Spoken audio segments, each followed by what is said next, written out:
Welcome back to the Calm Mind Podcast. This is supposedly episode 35. Toby may be lying to me. I don't know. We'll find out. I mean, we have chat. Again, we as always, we are currently live on YouTube on Friday, 3 p.m. EST, and so chat could tell us whether or not it's episode 35 or not, but they may not know either. But basically, this is the live version that's going 2 weeks prior to when we actually release the edited episode on Spotify, Google Podcast, Apple Podcast, and of course YouTube. And if you're a member on YouTube, you'll have your name on screen at the beginning of the podcast, by the way. And you also have access to community posts so you can suggest topics and segments. And of course, we will directly talk to you during the live stream chat during the podcast. But obviously, what's up, Toby? What's up? What's up? How did you feel doing that? That was your first time since like the new sort of season 2 Calm Mind Podcast, calmer than ever, that you've landed the intro. How was it for you? It's good. I'll streamline it a bit more. Apparently Ron's mic is peaking, but that's probably just for the stream. So I don't know, maybe tone me down on your end, Toby. So Toby's streaming on his side right now. I'll nudge down your volume a little bit, but it sounded good to me. But yeah. Yeah, so no, okay, so here's another thing. I'm getting a little bit distracted by chat right now. That's the first time that's happened ever since we started streaming. We've been streaming for like, what, 4 or 5 episodes? Ignore chat. What opinions do they have that could possibly contribute to this stream that we're doing? No, because sometimes they're like saying things that are untrue and I want to correct them. And I'm just compelled to correct their stupidity. I'm just kidding. Oh. See, now that was my nice segue for you to talk about, like, how if someone's a member, then they're gonna get to communicate more while we're live, and we're gonna interact with them more. But instead, you just took it as an opportunity to insult chat, which is an interesting sales pitch. Honestly, no, it's a good way to. They like being insulted. Why else are there people always in any live stream I do? There are people who just say the stupidest thing, spam, also belittle me, and they just keep on doing it. And I was streaming a week ago.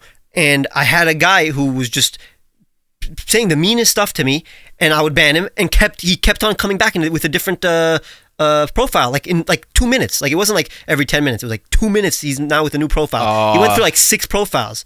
It was so weird. That's super sad, and not in that, like, not just to like, don't be mean to one another, but also it's just like, what's that guy doing? What are they doing with their time? Like, they must have other things they could be doing, surely. Anything. Like, I assume it's just, they just want attention. They don't get attention from real life. But here's the thing. It's a live stream. That's the perfect place to get attention for being, like, good and normal. Like, because it's like, you have chat, and I am talking to chat when they're just being cool, nice people. So why would you go out of your way to be a mean person? Because then you'll also be banned. Maybe they like you being mean to them, like you just said. Maybe it's like a degradation kind of thing. They just want to be told you're banned, and they're like, I'm gonna come back just so you'll tell me again. I don't know where I'm going with this. Can we stop talking? Let's move. Let's change. Wow, nice. Wow, you became flustered about that one. Have you gotten some terrible experiences in the past with some mean weather mean chat? Is great right now. The weather's actually. It's so annoying because the weather in the winter, you can have like really good temperature. Like the temperature, you're like, that's good, I should go outside. But if it's cloudy, it feels like it's freezing. Even if it's like good normal temperature. So I keep on doing this where I'm like, it's finally time to go outside because it's like 50 Fahrenheit, which is fine. But 50 Fahrenheit during the winter when it's cloudy is not good. So you have to have the perfect conditions to go outside for a walk during the winter, and that's making me kind of depressed. Not gonna lie. So I'm in my January slump, my January depression. February is gonna a little kind of like you like can't go anywhere, and you're just kind of like locked in a little bit. Yeah, I mean, I assume that's just England every day, forever. Yeah. I mean, it's cold out there. Like it's bitter. It's the kind of cold where like your fingers really start. You start to wonder, is it possible to get frostbite? You at least try and Google it when you get back.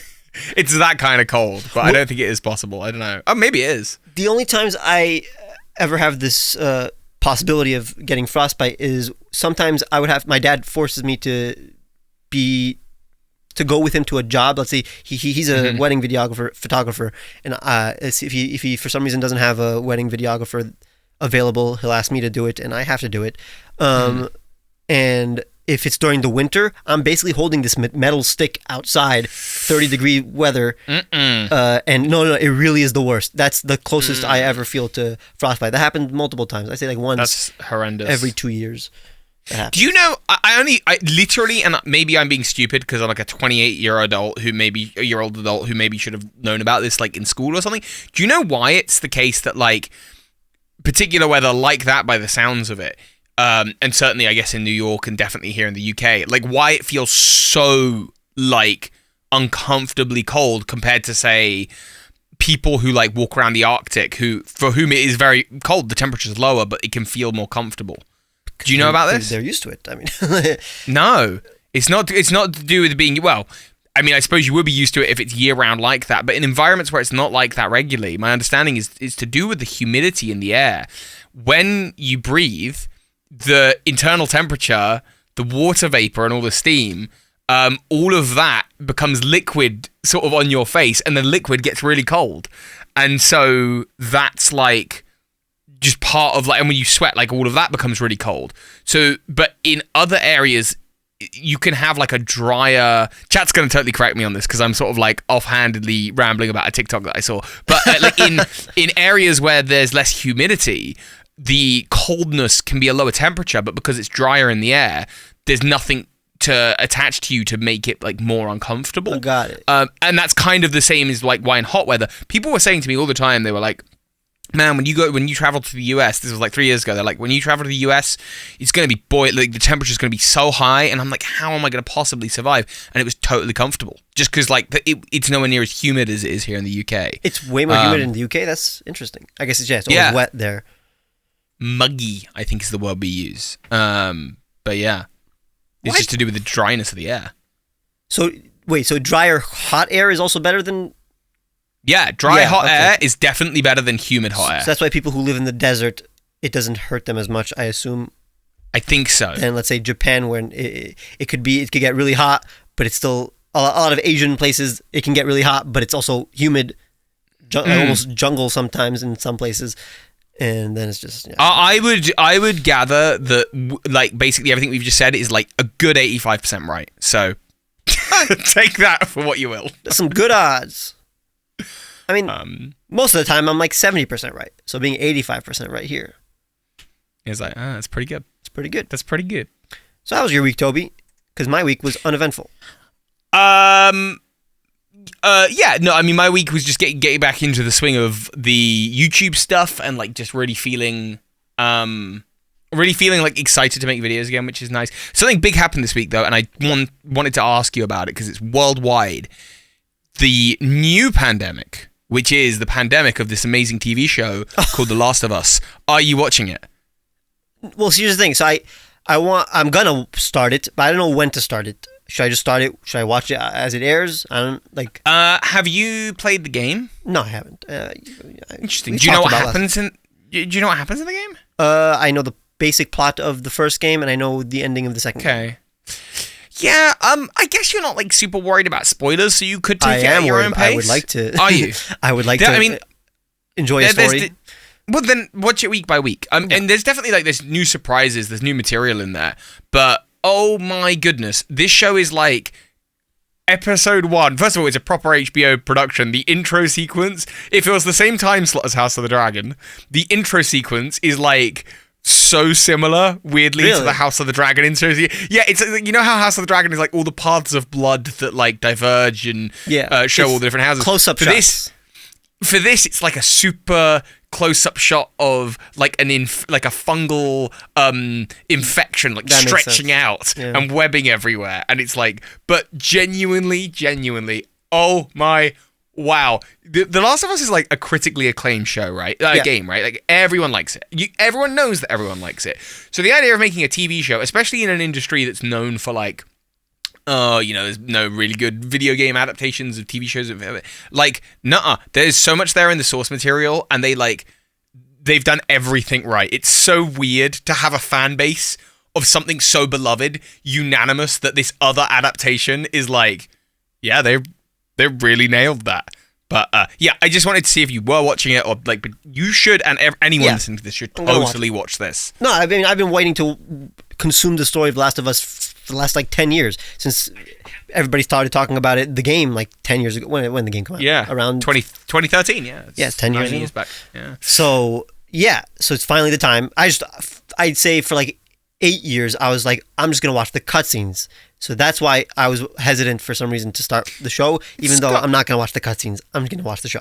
That's how I'm going to It's going to have, and apparently this is like a character everyone's really excited for. It's going to have the guy from Parks and Rec, Ron Swanson. He's in really? It. He's one of the big main characters of season 1, I think. So he's not in the episode I've watched so far, but like he's going to eventually be in it as a main character, I think. So yeah. Nick Offerman. Yeah, and I'm really excited to see him in that role. At least I think it is. Like I'm 90% certain it is. It's got his eyes. He's got very distinct eyes, I think. Oh, cool. We'll talk about it once I watch it. I think I did see the first cutscene, or like a very famous cutscene for Last of Us that I assume is going to be either in the first episode or second episode, which is like basically everybody going crazy and like the hysteria. Car crashes, stuff like that. Yeah. You see that in a lot of zombie movies too in general, anyways. It's so different to like... This is the weird thing about The Last of Us. It is, because it's like the product of a decade of zombie movies, like, but also could not be less of a zombie movie if it tried, or game if it tried. Like, I feel like zombie movies was like the thing for such a long time. Literally exactly when The Last of Us came out, that was peak zombie, or the beginning. But I think what set it apart is that like it's just not a zombie. It's got zombies, kinda. It's just not a zombie. It's not about that. It's about characters. And that's what's brilliant about it. I mean, we literally talked about it in the first episode of the podcast. Yeah, I think we did. Yeah. So I don't want to repeat that, but I do agree that I agree that the cordyceps zombies is one of my favorite interpretations of a zombie. It's very cool. It looks very cool in the show as well. They had to change the element of spores, which are in the game. Like, they have to put on gas masks for certain areas to not breathe in spores. But because, obviously, this is a TV show, and we've paid for these actors to be in the show, they can't do the gas... They don't want to be doing... I assume... My guess would be that's the same reason. Like, you pay for Pedro Pascal to be in the thing. You don't want to cover up his face with a gas mask. It's like... Spider-Man, like, has always got his mask off nowadays. Exactly. I watched a video. I think it was by the Corridor crew. Do you know Corridor Digital? It's hard to say Corridor. Yeah. I know Corridor Digital, yeah. They made a video about, like, why anime adaptations aren't, the best. And one instance that they showed is just that, again, when you hire these famous actors, you can't show them in a lot of the time the most accurate design, because a lot of accurate designs, either they're wearing a mask or shades or something like that, and you want to show the entire actor's face, so it compromises an accurate design. Just like, I guess, even in good adaptations like The Last of Us, that is apparently a thing that happens. And I thought that it wouldn't. I thought if a good adaptation, they would just allow the alternative they've come up with, honestly, totally fine, totally good. Oh, really? But no, like it's a super weird. It's such an interesting phenomenon that like it's like people will remember the scene more because it's got the actor in it, and rather than just the mask and the symbol. And I wonder if that trend will ever change, or whether that's something that like Hollywood's clued onto now. And so now, wait a minute, I just realized. Wait, there's the exact same actor. Sorry for interrupting, because it's literally exactly what. Isn't Pedro Pascal the Mandalorian? So it's like the switch of it. Yeah. That's funny. But I guess because the Mandalorian mask is just more famous is an iconic piece of mask. But this is true. And they still got plenty of time with him out of the mask, I believe, in the later season. I don't know. I haven't actually watched it. So I haven't either. I'm going to start it. I guess now I was really going to start it like really soon, but now I have to start The Last of Us probably instead. It's really great. And we also got the announcement, I believe, I might be wrong about this, that Attack on Titan final season part 3 part 1 is coming out soon. My god, it's ridiculous. It doesn't matter in terms of content. It literally doesn't matter. Nothing's like I know people are complaining about it. It doesn't really affect the show, whether or not there's literally 4 parts to one season. But it is hilarious. I've never seen anything like that. It's so funny. I just like that this show is so hyped up that they're like, okay, the board meeting is like, okay, so we're gonna do a 2-part final season. Nah, that's so 2017. We're gonna do a 3-parter, and then they get to the board meeting for the third bit, and they're like, we should do a third part, but why don't we make it 2 parts? And they're like, genius! I love you. Mwah, raise. I think the only industry that does that is like video games. I think like Kingdom Hearts probably does something similar, but I don't play it, so I wouldn't know. The other piece of media that is in pop culture right now that chat wants us to talk about, but we probably aren't, is Velma. Neither of us watch it. We're not going to watch it. Nobody wants to watch it.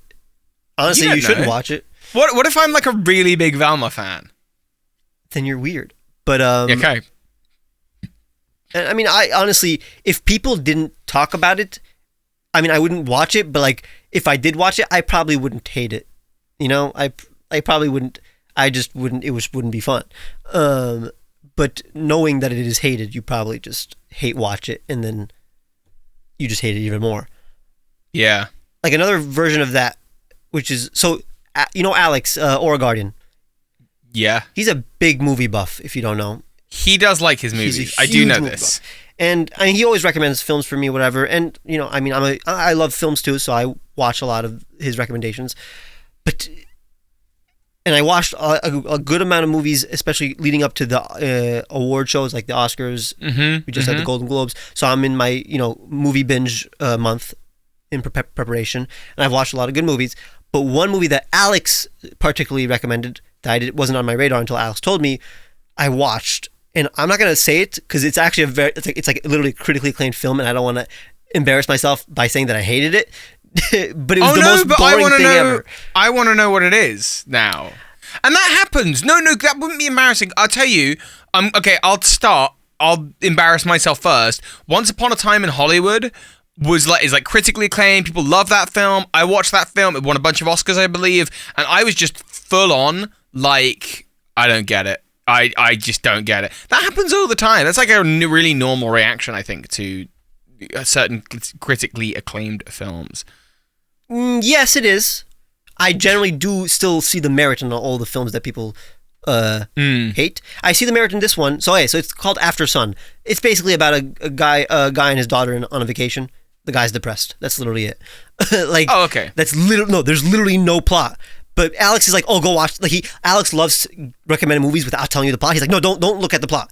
This is the one time I didn't, because I literally don't know what the movie was about. Usually, I almost 99% of the time I know what the movie's about. I know the actors. I'm looking forward to the movie. This one, he's like, no, don't look. It's gonna make you cry.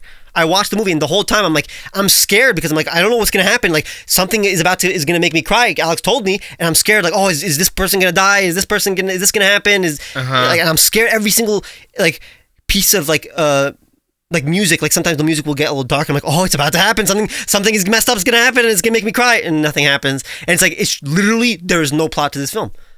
And it's interesting. That sounds like you really didn't feel like you knew the anticipation for something about to happen was really wide, and it ruined it. Yeah, if I would have checked what the movie was about, it wouldn't have. If I knew that the whole point of the movie was, it was very artistic, very well shot, very well acted. Nothing was wrong with it except for that it literally had no plot. It was literally just a guy and his daughter on a vacation. But the whole message was that throughout the film you notice that he's depressed. But but throughout the movie I'm waiting for him to do something about it. Either do graphic things or not graphic things. I'm just waiting for something to happen because Alex told me something's gonna make me cry. And what's supposed to make you cry is that it's supposed to be relatable or anything, I assume, or the ending, realization that he is depressed.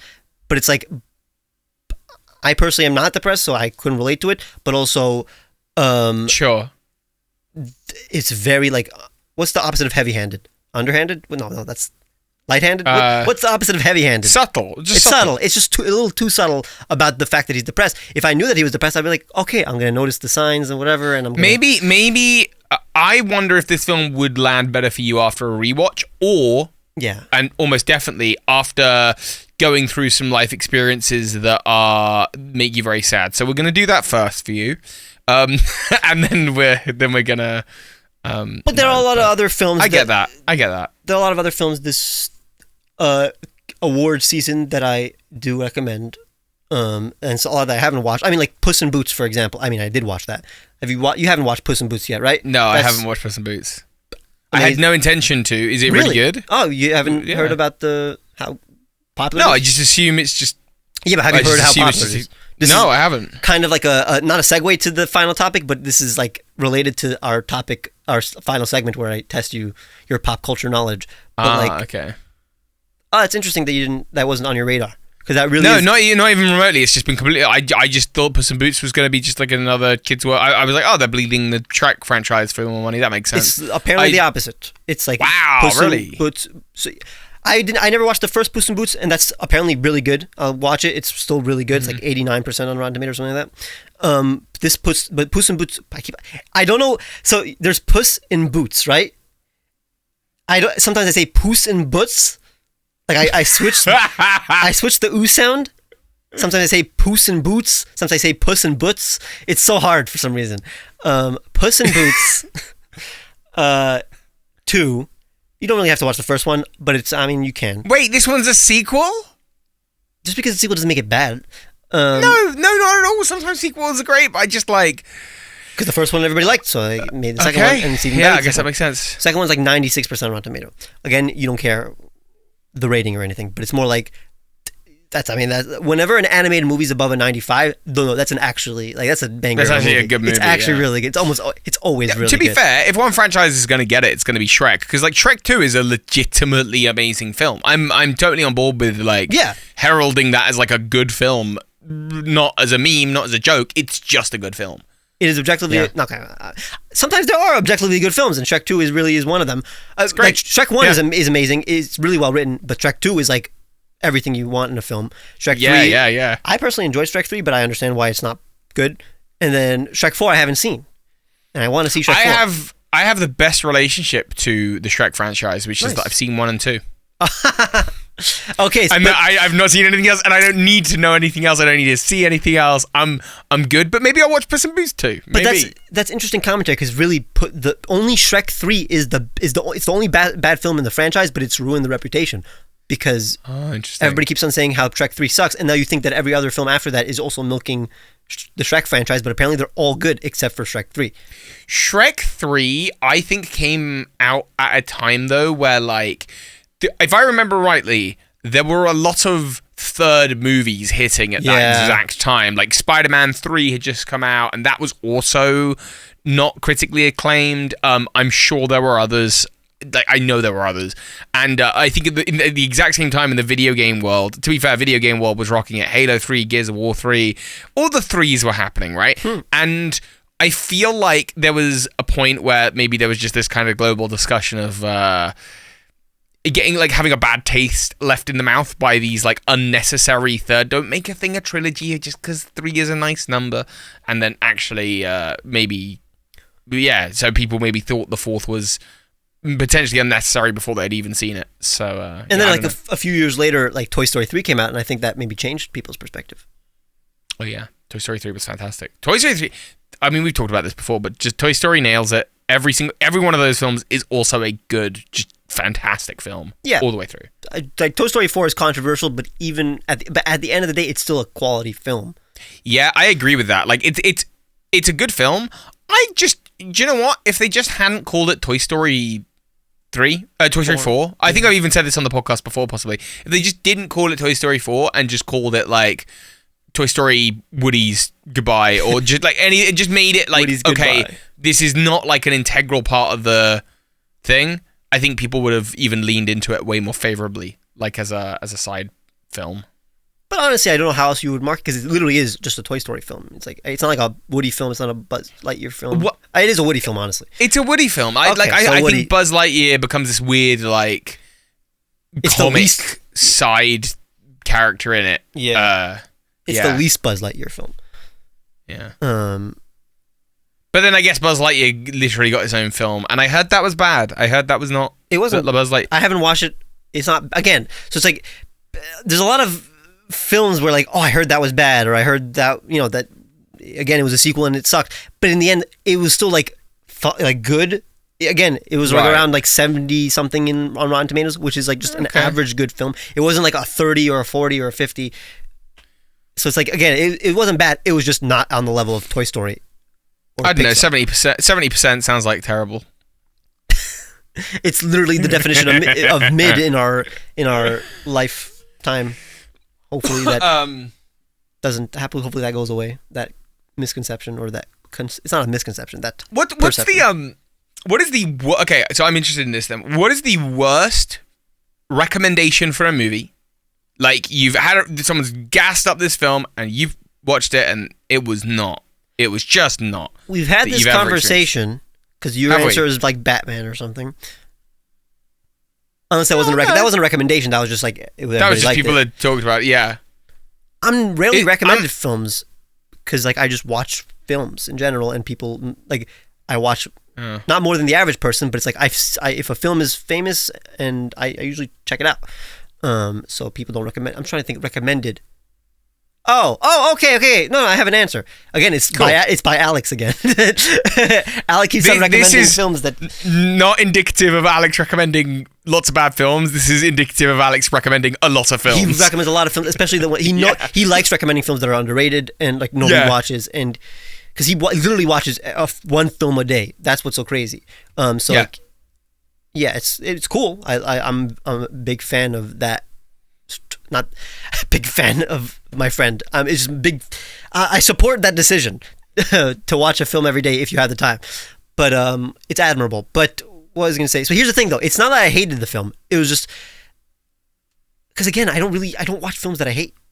Mm-hmm. If I'm gonna. So you asked this before, but I don't really hate a lot. Okay, well, so it's not hate, but it's like again, it didn't land. He hyped it up. He's like, this is one of my favorite films of all time. And I did not. That's not even close. Which was Punch Drunk Love. I've never heard of that. It's an Adam Sandler movie, and I think it was like the first Adam Sandler movie that people are like, oh wait, he can act in like serious roles and not do goofy comedies. And like I see the merit in it, and I didn't hate it, but I hated things in it. I hated Adam Sandler. I honestly did not like. Okay, here's why. Because I love movies that are relatable to me and whatever I'm going through, whatever, right? And Alex is like, oh yeah, so this protagonist has social anxiety. Okay, you'll relate to that, right? And for weeks I'm like researching the movie, and everybody's like, yeah, this guy is a perfect example of social anxiety in a protagonist or whatever. Dude, this guy was insufferable. It wasn't social anxiety. It was like, social phobia is social anxiety, but it was like this guy was just making terrible decisions left and right, and it was just, this guy was crazy. It wasn't like social anxiety. Like my favorite depiction of social anxiety was in, and I literally cried when they showed some aspects of it, was not your name. The Silent Voice, which is one of my favorite films. I recommended to you in like the third episode, that animated movie about the bully and the deaf girl. Whatever. Yeah. That's my favorite depiction. That's an actual like normal depiction of social anxiety. But like I hate when people depict like normal anxiety disorders as like a crazy person, and that's what was in Punch Drunk Love. But I understand why it was popular at the time, especially again because imagine finding out that Adam Sandler can do serious movies. Did you see the Adam Sandler one set in New York where again he's doing serious acting, Uncut Gems? Yeah, but at least was good. He's relatively normal. He's just addicted to gambling, and that was, I assume, a relatively normal depiction of gambling addiction. It's just obviously it's a film, so it's gonna go over the top. But like, yeah, I suppose. I think yes, but also like it wasn't like your everyday gambler. I think he's a very specific kind of ilk of person for sure. I don't know. Well, because he's also relatively rich, so like he'll be able to do way more high stakes gambling and ruin his life. I mean, again, it's a film. It's a film. It's gonna be crazy. My problem with Punch Drunk Love wasn't the plot. It was just that character in general, how he acted all the time. While in Uncut Gems, he's still a relatively normal person, like in terms of how he acts. Yeah, I get that. He just also is like a crazy gambler. But yeah, Uncut Gems, that is my favorite like serious Adam Sandler movie. I love that. Same. That one definitely redeemed him a lot for me because I feel like I'd seen a lot of films where I didn't enjoy the comedy. And so but I thought he was amazing in that. I thought he did a great job. I would give you my film, but like I know we want to move from segments to segments, and maybe we can come back to this sometime. But I think we gotta generate a Pokemon, haven't we? So in chat, we have a lot of people suggesting like us, wanting us to talk about other animated movies, and we will. This wasn't really an animated movie discussion. It was more just discussion of like critically acclaimed films, and sometimes they're animated movies, which is cool. So next time, one time we'll talk about like in depth. We'll spend more time talking about animated movies. movies. That would be pretty fun. I love talking about movies and shows. Once you watch The Last of Us. But, yeah. Hey, you know what would be a cool Pokemon to get? Why don't you be Parasect again? Because we had it before, and Paris is going to be on the thumbnail of the last episode, and we're doing our fungus infections today.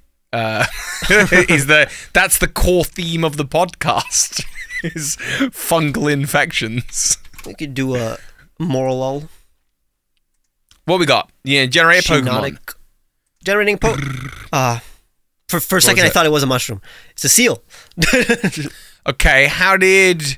It's just white. It's like a white. It's a silhouette. Is kind of mushroomy. Sorry. I see what happened there. You said it's a seal. I thought you meant that it's a Pokemon that's a seal. No, it's seal. Oh, I thought I was saying seal? Well, there are other seal, but I suppose it's seal. There's only one seal. There's two seals. Spheel's a seal. No, this is seal. Oh, right, but there's only one seal. Only one seal. In Sinnoh, they all have seals, but those are different kinds of seals. You seal? So now, honestly, this is what we should do in general whenever we have randomly generated Pokemon. We should be like, just specifically state, what are the topics that you can, like, diverge from seal, right? So, like, and then we pick the ones that we want to actually talk about instead of just, like, because in the past we were just, like, okay, give us our opinion of seal, and then we end up talking about something else that you want to talk about regardless. But, like, for example, seal, we can talk about lazy names. We can talk about nothing. This is really funny. Okay, because to everyone listening, right? When we do a podcast, Ron's adamant. He's like, what we need to be doing is we need to be taking the inspiration behind the Pokemon and like talking about those unique elements of the Pokemon and bring them into like, this one's a seal. He's a seal. It's as on the nose as it could possibly be. Sometimes we could talk about how cool the name is. This one, Seal. Maybe it's He's got a horn. Seals don't have horns, right? Regular, everyday seals don't have horns.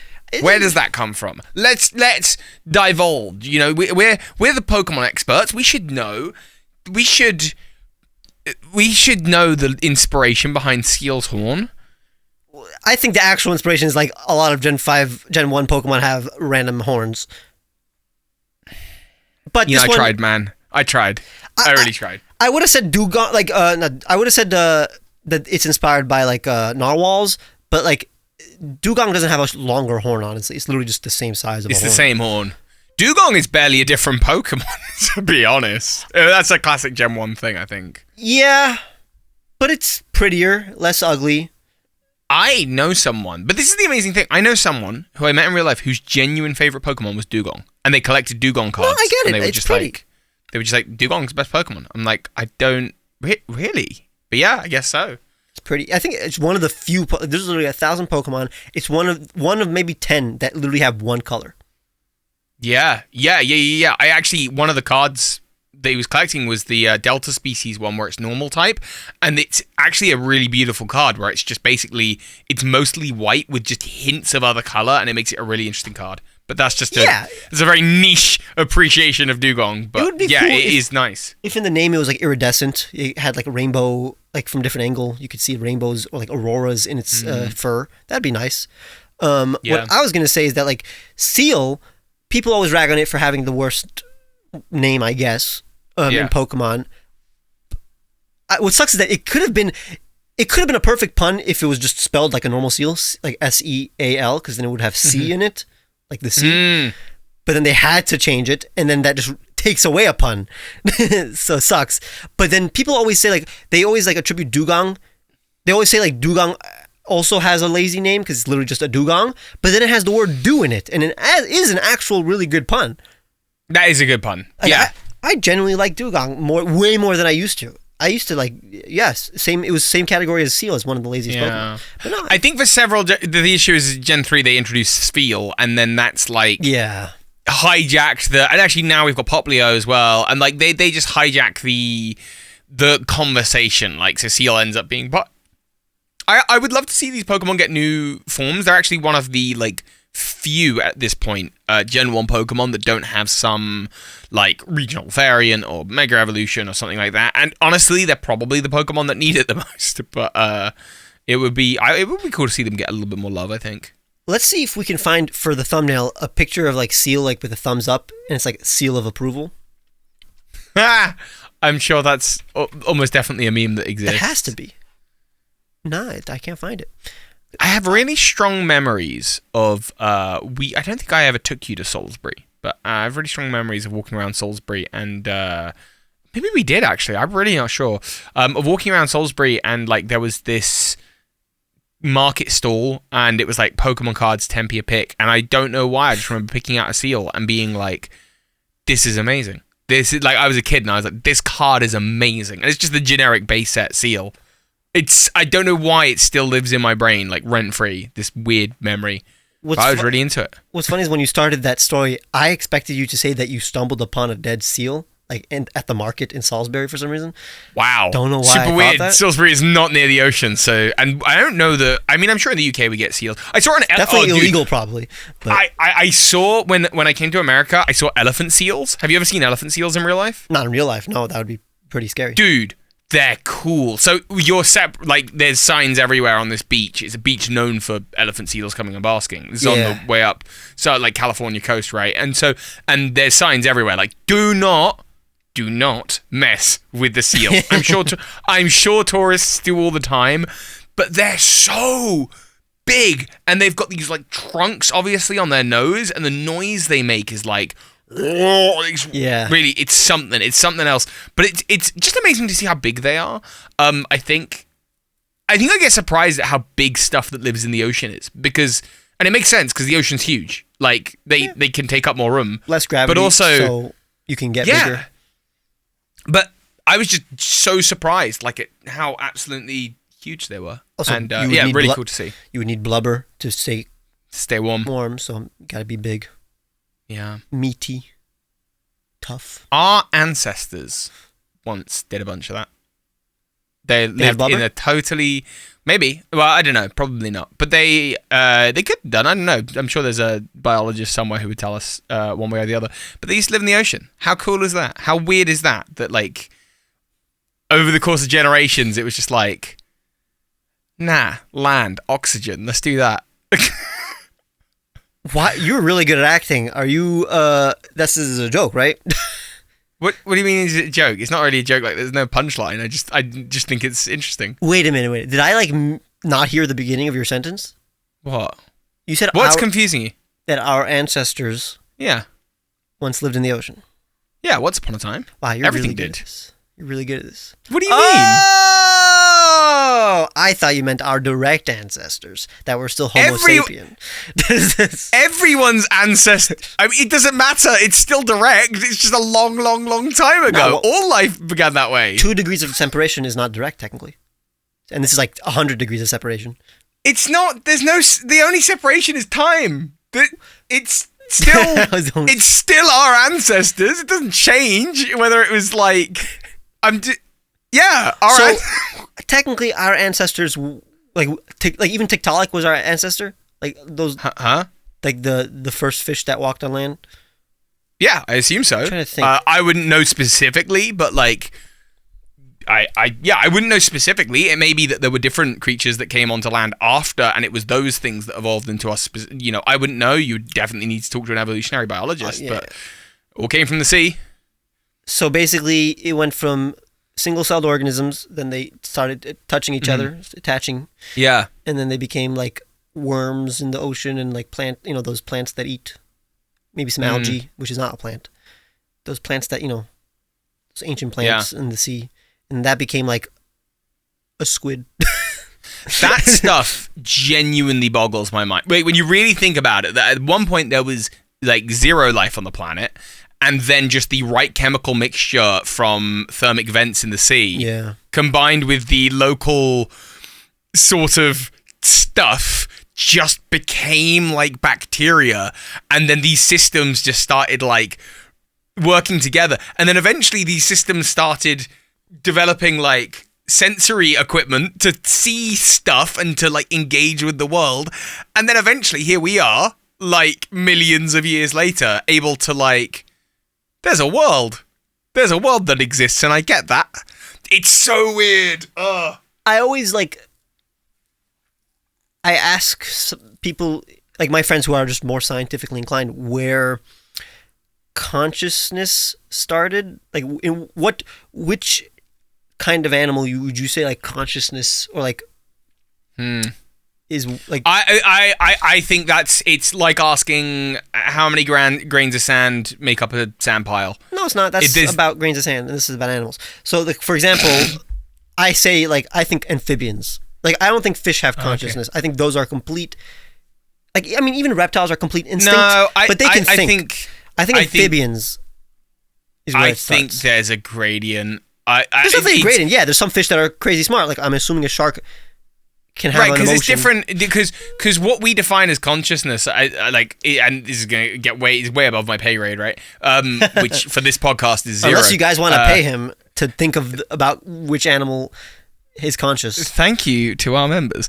I know, like, because different animals have different neurological skills, and we have different we have less than other creatures in different ways, right? Like, an octopus has brains in its hands, brains in its arms, so it's not like one's like better or worse. It's just like that we just have different abilities, and so I don't know. So it's a gradient, like, and it's made up of too many factors for me to be able to like say directly that one or that one. And of course, like, it's like a branching thing. Like, it doesn't have to be like a direct line to a conscious brain. Like, you'll have like crustaceans, like, which split off. I assume crabs have some sort of consciousness, but those are like an indirect like branch that, and then there's like another branch that leads to insects, and another branch that leads. I mean, insects I don't think have consciousness, but like there's a not like there's it's like it's a tree, it's a diverging tree, and like you can pinpoint, and like different branches will develop brains at different points, or different, not brains, but different more intelligent conscious brains at different points. So again, it's not like this is where brains start, this is where conscious brains start, and then everything after that is conscious. Yeah. So, I mean, dude, this is such an interesting thing, but we do not have time. Like, we do not have time on this particular podcast to get into it. Nor would it be productive for anybody listening, because no, you're not going to learn anything. We're just talking about what we think. We know as literally as much as anyone else on this topic that is zero education in it. Like, we've got nothing more than a passing, fleeting interest. But it's super interesting stuff. I mean, I can get lost in that thought for hours and hours and hours. And hey, I think we did an amazing job of moving from seal to here. Seal to crab brain. That's not that far. Oh, we talked about our brain, I guess. What was it? Pop culture. Let's challenge those brains. Let's challenge the brains. No, you have to have a better segue. Like, okay, we're talking about water. You could have been like, oh, bubbles. Bubbles. I like bubbles. Oh, pop culture. Those bubbles pop. Pop. That's culture. How you do it. And then the single-celled organisms develop culture. Maybe they got culture down by the thermic vents. Maybe they're down there just like, they've got memes. They got little single-cell memes that they do.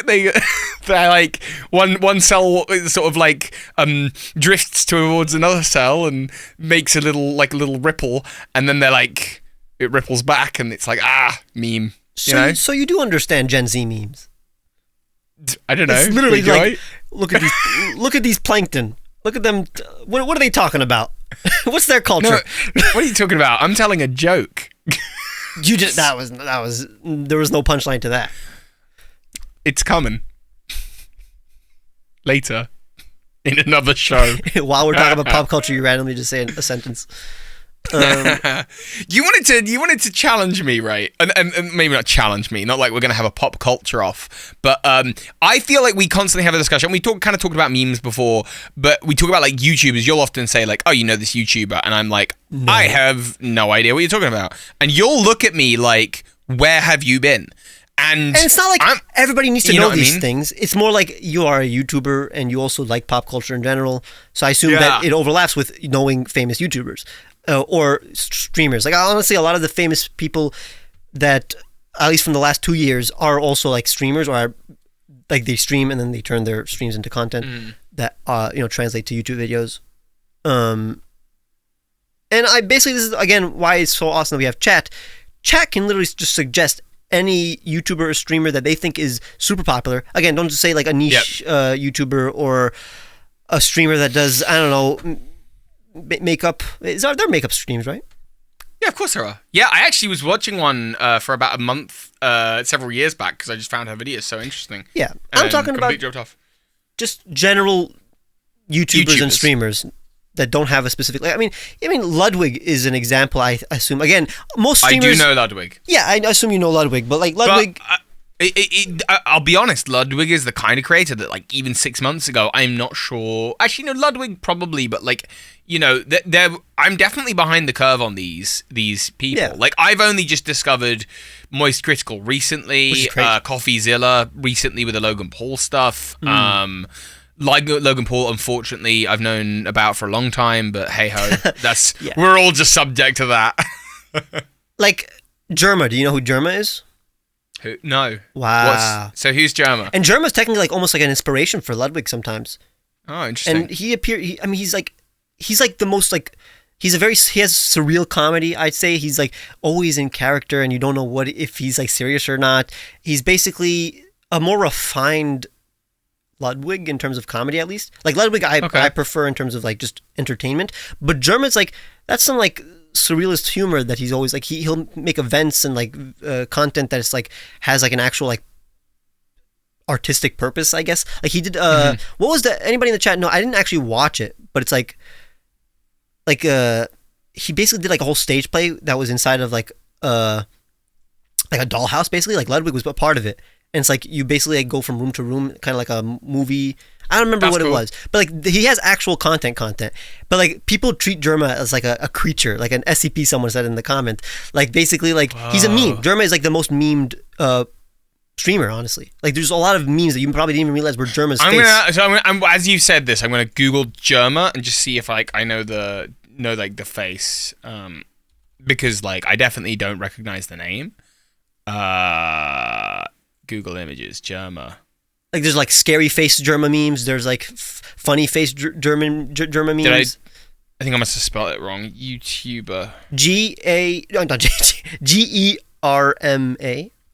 Wait. Oh yeah, no, I totally spelled that wrong. Oh, okay. You've seen this guy's face somewhere. I may have seen his face. I don't like instinctually recognize this guy. Maybe I've seen his face around, but like I don't know this person as a YouTuber or as a personality. Yeah, he's a streamer, so like his actual content isn't the most famous. It really is just him as a person, as a meme. Okay. Is the most memed creator. That isn't like a famous YouTuber, for example. There are a lot of famous, like Markiplier has more memes, I assume. You know Markiplier, right? Just making sure you know Markiplier. Huh? Sorry, yeah, I know who Markiplier is. I know. I knew it. I had faith in you. You knew it. So like Markiplier, I mean, there's a lot of similar Germa memes are like similar to Markiplier memes, where it's just Markiplier's got an OnlyFans. Nice. That's how I found him first. Was he had because I was browsing the OnlyFans directory and I found him, and then I found out he had a YouTube channel, which I thought was cool. I've discovered a lot of people the same way. That makes sense. I have like the platinum premium membership. That's how I found you, actually. Weird coincidence. Dude, it's a different name. I am a different name on OnlyFans. Yeah, I know, but like, just you still not public about that? My other persona is public about it, but not. Oh, not okay. True 7. Okay. And then I mean, some people are saying people that I know Toby knows. Toby knows Logan Paul. Toby knows John Tron. Toby knows. Like a lot of the people have been famous for like 10 years, you know. Like yeah. But like for example, okay, then like these aren't people that I watch a lot. But again, I just like knowing these people because then they'll appear in things that like I watch and then I know them. For example, XQC is literally the most famous XQC Twitch streamer. I think he's the most like subscribed Twitch streamer. Yeah, I mean I've heard the name a lot. Hang on, let me have a look at XQC. And then okay. So hang on. Who's the like American like politician who's like really popular with young people? Well, Hassan is technically not American, but no. Not Is it AQC or something? Why do I think it's like too? She's a lady. Maybe you were watching SQC clips and you're like, "Wow, this guy's very political." And I someone no. Oh, Someone AOC. Oh. Huh? Oh, AOC. Like the woman, like the I because they're acronyms, I've been getting them mentally confused, but that makes sense. AOC was XQC? Yeah. That's the title. Toby thinks AOC is XQC. Because I don't know. I mean, obviously I'm not in America, right? So like, I just know that there is a lady and she's popular. And like, she's done like has she done Twitch? She did like really 2 confused? Twitch streams with other Twitch streamers. Did she do one with XQC? Maybe. Because that would be really confusing. But again, because that's 6 letters. But they're literally opposite appearances, personalities, jobs. No, but it's not about me thinking they're the same person. It's about me not knowing which one belongs to who. That like in terms of names, because like I've just not paid enough attention to those people. But I suppose I know the lady is Cortez. Oh, but they both end in C. So yeah, that's the confusion. I just didn't know which one belonged to which. Like she did Among Us with like Hassan and like Pokemon. Maybe right. XQC was there. Got ya. I don't know. I don't think so because he's not brand friendly. But I mean, I hope not. That's it's just too confusing. Okay, for us who are on the outside who don't know who's who. XQC is literally probably the richest Twitch streamer currently. But that's sure. I don't know his money. It's just mostly just he's the number wise. He's number one. Yeah. I wouldn't say his like he has nothing specific about his content. It's just that he's really like I guess what people like about him. He's really like at least his persona is really dumb. Or like uneducated, but he's like a normal person, I'm assuming. And like so there's a bunch of clips of him just like watching something and like not knowing what the hell he's seeing, like or like reacting in a way that's very gamer. Like he's the most like gamer of the famous Twitch streamers, not in terms of like he actually literally gaming, but like in terms of his like slang. He uses a lot of like Twitch slang, and he's like just a goofy guy. Cool. Like imagine PewDiePie, but even way more extreme in terms of not like the controversial stuff, but like in terms of just being like a meme, entertainment meme as a person. Okay, sure. I mean, I've definitely heard of this person before, obviously, but like, and that's what's so hard about like describing all these like Twitch streamers and YouTubers. It's just they don't do anything specific. They're just a guy, and people like looking at him. You know, this is the thing where, like, I think that the first time I realized, like, this was a real problem for me was, like, when people were talking about, like, Rice Gum and, like, who does Content Cop? iDubbbz. iDubbbz. This is like 7 years ago, but... Yeah, and I was like, this is when it first came up for me, and I'm like, at this point in time, I had no idea what an iDubbbz or a Rice Gum or a FaZe Clan was, and it just was I still don't know what FaZe Clan is, honestly. But. I don't know what a FaZe Clan is. It's like the cloud Wi-Fi. Like, everyone's heard of it, and it's just there, but, like, I don't know what it's about. I got no clue. I'm saying this, by the way, and, like, I can imagine this circulating to someone in FaZe Clan who's like, oh yeah, how relevant are you, Birdkeepertoby? But like the point is, like, I just don't know who these people are, and it's like I don't know how I stayed so insulated from. I think what happened was at some point YouTube, because there was like a time in like 2008 to 2013 where like the YouTube community was genuinely like one thing. It was like a group of people. And this is kind of where the whole thing that Hank Green talked about with YouTube Rewind is that like over the following years, it just became so many communities and so many groups. It's so easy for there to be celebrities that you've just never heard of that exist in circles that aren't about. And there's not really a core YouTube community, and I certainly think at that time, like 7 years ago, to even call them like the YouTube community felt wrong. It was more like, oh, that's the drama community, I think. Like, that's where, is it Leafy and all that lot is. And so, like, it's like a... And, you know, that's when kind of Drama Alert came up, and it's like, it's sort of a YouTube community, but sort of also just feels like a gossipy school drama thing, and I just wanted to keep my head down and do Pokemon stuff. Once YouTube drama became a thing, that's when you, like, left. I think so. But that doesn't mean that that's when I started at that point, with it. People stopped being, like, relevant in pop culture. It's just, that's when it just became too many to track, too many to care about. Yeah. But it's not like the people before that time were more worth understanding and knowing. No, not at all. Actually, if anything, probably the only thing that set them apart is that they were early. Exactly. You're really not talking about, you know, and I say this with a lot of love in my heart because I know a lot of those people, but it's really, you know, like, it's no one's, you know, the people that do that now, that have that recognition now, are either unbelievably good rage marketers or incredibly talented, hardworking people with really, like, healthy opinions that are worth listening to. So I think the quality of people has dramatically, like, I guess, increased. And again, like, even the people like Logan Paul, who, to be honest, I just don't think much of at this point in time, and never really have.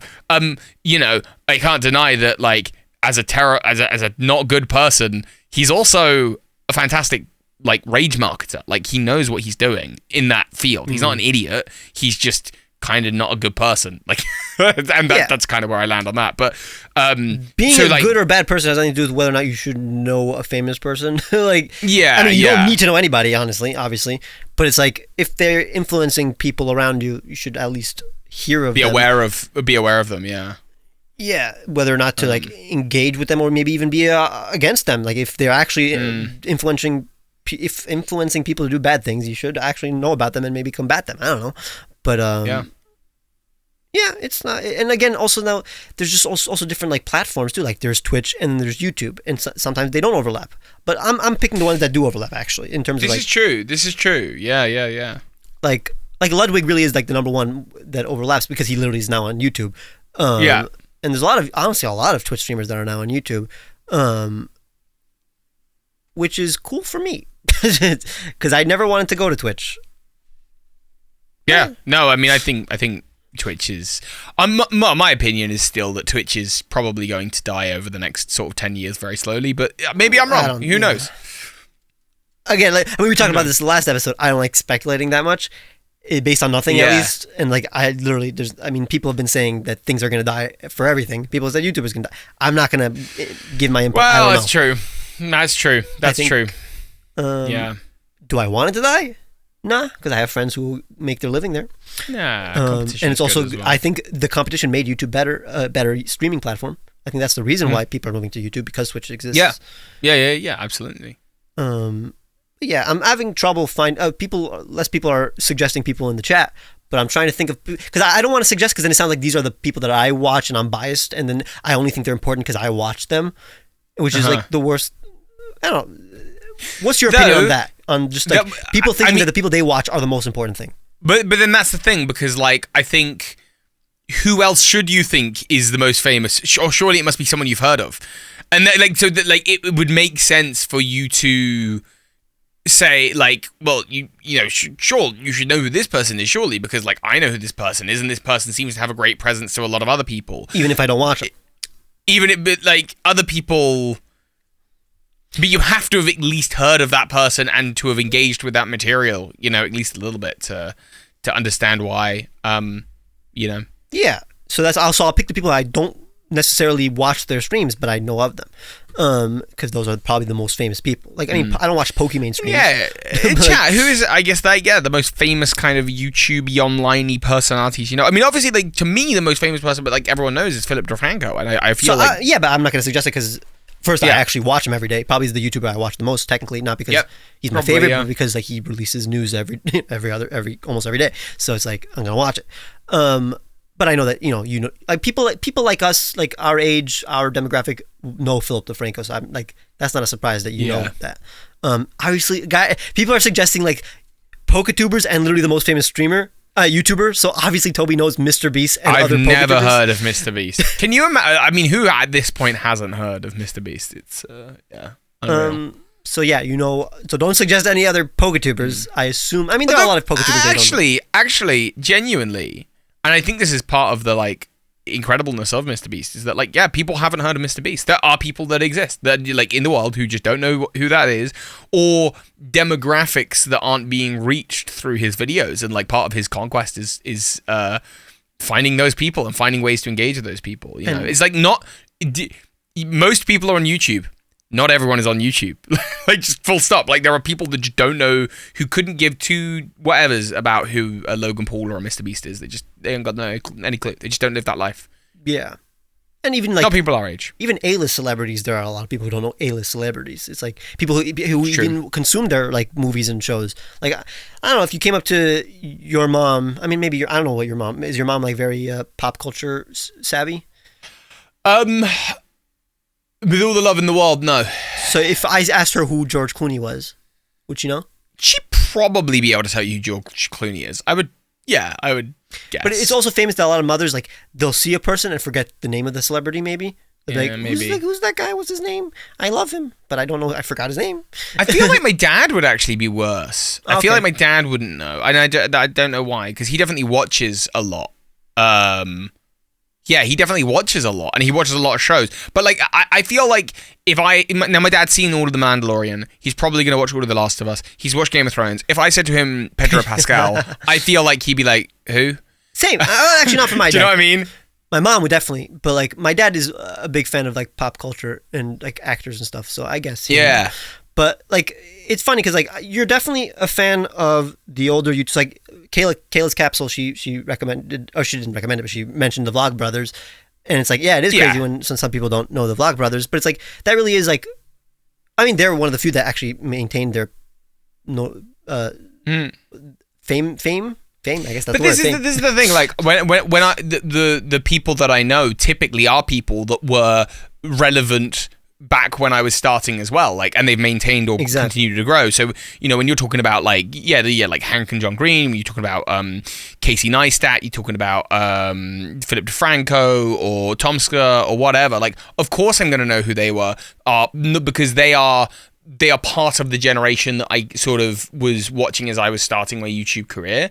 Whereas I suppose a lot of the people now, like you're talking about the Ludwigs and the Moist Criscoles and like all that lot, it's like, I don't know what they were doing past like this year. So like I'm still discovering them for the first time, even though their presences might be even bigger than some of these other people. What's funny is that there are other YouTubers that I want to, or streamers that I want to test your knowledge of, and they are as famous as, let's say, Ludwig and XQC, but they're in like some kind of controversy currently or recently. But if I don't know them, it's fine. Go on, hit me. What you got? I mean, honestly, like this guy isn't canceled, really. For example, Mizkif isn't canceled. Like, I have no idea what a Mizkif is. But that's the thing. Like, he's like top 10 most famous like streamers, at least in terms of like the general gaming people that don't always do gaming, like Ludwig and SQC. You know what I'm saying? Like, that's the kind of people that I am testing your knowledge on. Like the people who just the general, not like people who only do Minecraft, people who only do League of Legends, people who only do makeup, people who only do Pokemon, because those are niche. Even if they are make even more money than, let's say, Ludwig. Although, I mean, that's hard. But yeah, Mizkif is an example is literally the same exact genre as those people that I mentioned already. So Mizkif, I can't really say what there's nothing that unique about him other than all of these people, their money maker is their personality. That's what people watch, So I'm not going to be like, oh, you should watch Mizkif because of this or whatever. But it does sound familiar. Maybe but again, with any of these, there's every chance I've seen them. So he's probably the most famous member of OTK, which is a group of streamers. Did you see me shaking my head like OTK? Yeah, I've heard of them, but like they actually definitely one of the three most famous like just gaming groups that are streamers. Like there are a lot of like esports teams. This is not an esports team, but it's like more of like just a group of streamers, whatever. OTK is relatively controversial now. A lot of members have been canceled or whatever. Some that I actually liked. I was a big fan of one of them. I watched their podcast even. What's his name? How did I forget his name? And I was a big fan. Maybe I blocked his name out of, even though I really liked him. Whatever. He was canceled. Wait, have you ever heard of Emiru? No. That's hilarious. So there's a lot of just people that I don't particularly watch their streams, but whenever their clips are on in my recommended or they make an actual video. Okay. So like I just googled OTK and there's like a team 1, 2, 3, 4 something to do with a dodgeball tournament, right? Out of these creators, I do not recognize Rich Campbell. So Rich Campbell's the guy who was canceled, by the way. Oh, okay. S-Fand, I don't know who that is. Oh, so S-Fan. Okay, so these are so I know all. You're about to say names, and I know all of them because again, once I know one of these people interact on each other's streams and do content with each other. I'm just illustrating that I don't know who these people are. I vaguely recognize Asmongold. So he's one of the founders of OTK. He's also one of the most famous streamers. I vaguely, maybe, possibly recognize Simply. Simply one of the like a Mario speedrunner, like one of the most famous Mario speedrunners, I don't know. Which Miskiff technically is. Mia Malkova? I don't know. That is a porn star. And who is the girlfriend of Rich. She's actually one of the most famous adult film stars. So actually, maybe you should know. I don't know. I've heard the name. Well, not from YouTube anyway. I know the name Soda Poppin', but I don't know what a Soda Poppin' is. Whatever. Regardless, there are different groups and cliques that interact with these. For example, all the OTK groups and the people there are people that associate with OTK that aren't part of OTK that are famous streamers that come on their content. Then there's the OTV, which is Pokimane, Lily Pichu, Scara, Disguised Toast. A lot of these people that also interact with, let's say, OTK at some point, or interact with Ludwig, for example. And Ludwig has his own, his LA group and that interacts a lot with let's say Hassan and OTV and sometimes OTK. And it's these are the three biggest groups of streamers, and they pop up in my YouTube recommended every second. If you look at my YouTube recommended, there's at least one of them.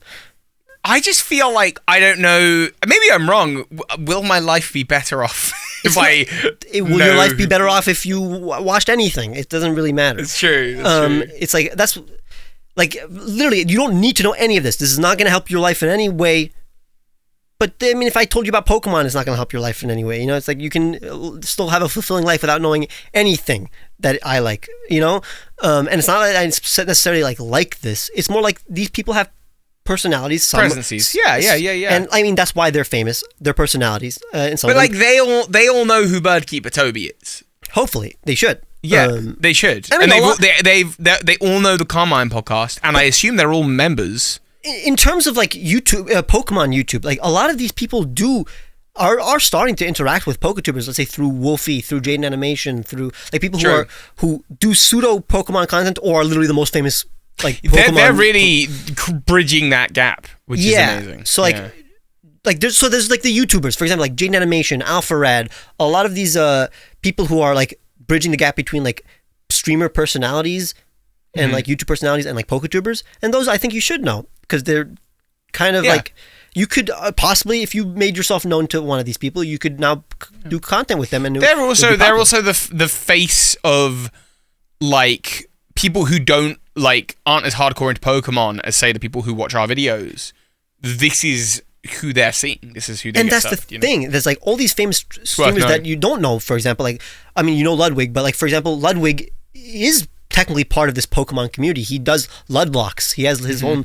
He does sometimes Pokemon content. He used to do a lot of Pokemon content, and even Miskiff, even all these people are fans of Pokemon. They're just not hardcore fans of Pokemon, so they still interact with our community sometimes. I mean, Ludwig did do content with J-Wits and Wolfie, and I did content with Wolfie and J-Wits. So it's that's literally indirectly I am now a few degrees separation from these people. So it's, even if I don't care about their channels, it's still good to know who I can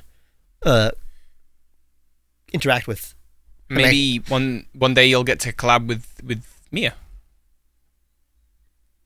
Nah, she has. She's she's very in a committed relationship?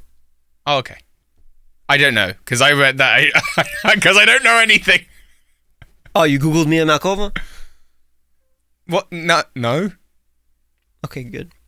Like Small Ant, for example, Small Ant, Point Crow, all these people that like you know Small Ant and Point Crow, right? They bridge the gap between streamer personalities and like gaming.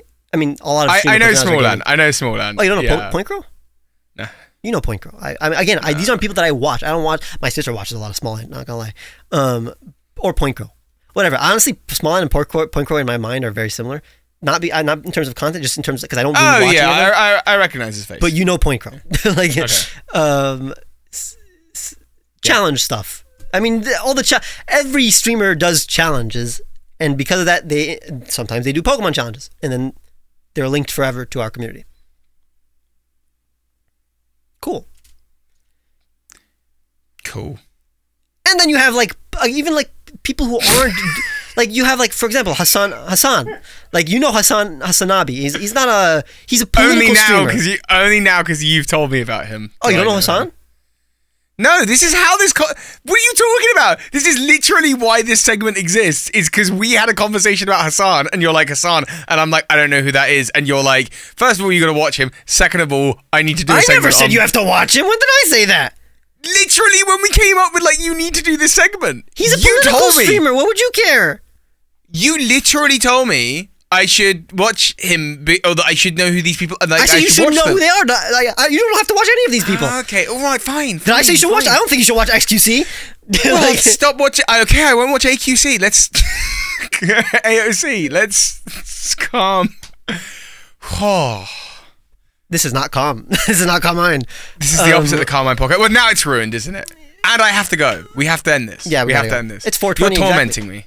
For me, at least, it's 4:20. Whatever. The point is that even like, so Hassan is one of the most famous like Twitch streamers, literally like one of the biggest followings.